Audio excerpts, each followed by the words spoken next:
and move over to where the Department of Home Affairs are expected to be launching its Marabastad offices. And the centre, which specialises in refugee and asylum matters, will be unveiling its revamped systems and processes aimed at dealing with backlog and eliminating corruption. Our reporter, you can see him on the screen, Sipho Stuurman, is there and he's standing by in Marabastad. Sipho, a very good morning to you.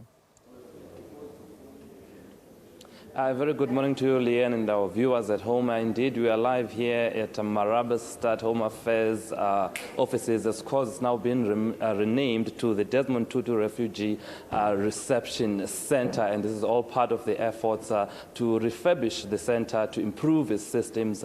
Often in the past, we've come here reported on many concerns that foreign nationals raise with this center, the long queues and alleged corruption activities. So there has been a number of problems associated with the center. Certainly when you walk around outside the center, the queues are just unbearable, and you always wonder how these people who come here actually manage to stand in the sun. It's a very hot capital, Pretoria, but I suppose as a part of the renaming and refurbishing it is to eliminate those problems. And I do have with me here the Deputy Minister of Home Affairs, to talk to Fatima Chohan and to talk to me about the changes that have been brought in. Firstly, let's talk about the renaming. You've named it after Desmond Tutu, a very well-loved individual in the country. Talk to us about why you've chosen him.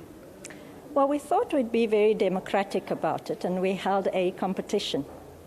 And I think what resonated with the judges are two things. Of course, he's an international icon for peace and human solidarity, which is very important in this era.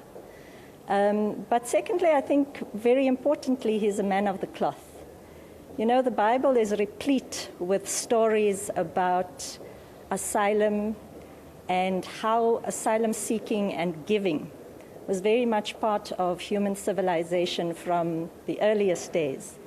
We are told of the birth of baby Jesus, may peace be upon him. He was born in a manger in Bethlehem, and the context is that his parents were seeking asylum and a safe place to raise their child. And I think these are the themes that resonated with our adjudicators when they decided on this name. All right, so you've got a new name, but I mentioned earlier that we have this center has had many problems, long queues, corruption activities. So what are you bringing in that's going to fight these concerns? Well, I think the first thing is we recognize that it's a very, very tough and challenging environment. On any given day, we could receive hundreds and hundreds of people, and we have to deal with whatever gets thrown at us. Secondly, the asylum system is replete with very, very complex legislative and international commitments. And it's a highly litigated environment in South Africa, which is what it should be. But what that means from an operations point of view is we are standing on shifting sands, and we have to be very, very flexible. And then thirdly, of course, there are huge practical problems, just one of which would be that our clients, many of them don't speak any of the official languages. So what we've done essentially is we've reimagined our business processes. We've digitized significantly with a very keen sense that what we want to do is we want to up the service level experience of asylum seekers, because we take our humanitarian obligations very, very seriously. But equally, we were very, very clear that we needed to ensure that we heightened security around the individuals who need protection, but also ensure that we prevent corruption through this changed business process. All right, now just talk to us. Have your officers gone through any training as part of the reintroduction of the center?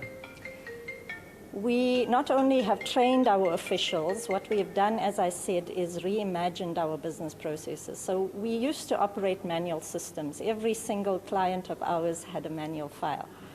We're now completely digital. what we've done is we've worked out the best possible way to deal with huge crowds that come into our center on a day-to-day basis.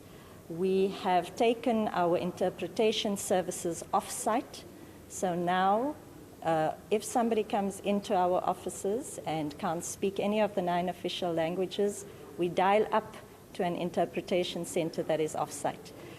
We're opening up the spaces and allowing more access to genuine refugees, and that's really our aim with this. All right, well, there you have it from the Deputy Minister of Home Affairs saying that the center has completely been digitized and that all of that, of course, is going to help improve the long queues that we often see outside there and, of course, also minimize chances of corruption taking place at this center. We were told that on any given day, the center processes about 3,000 applications, so that you can imagine that's a huge number. But, of course, later on, there are more activities with the Minister coming himself and the President also coming himself. It's now back to you in studio, Leanne. All right, Sipho, thank you very, very much for updating us as to what's happening in Marabastad. Thank you so very, very much.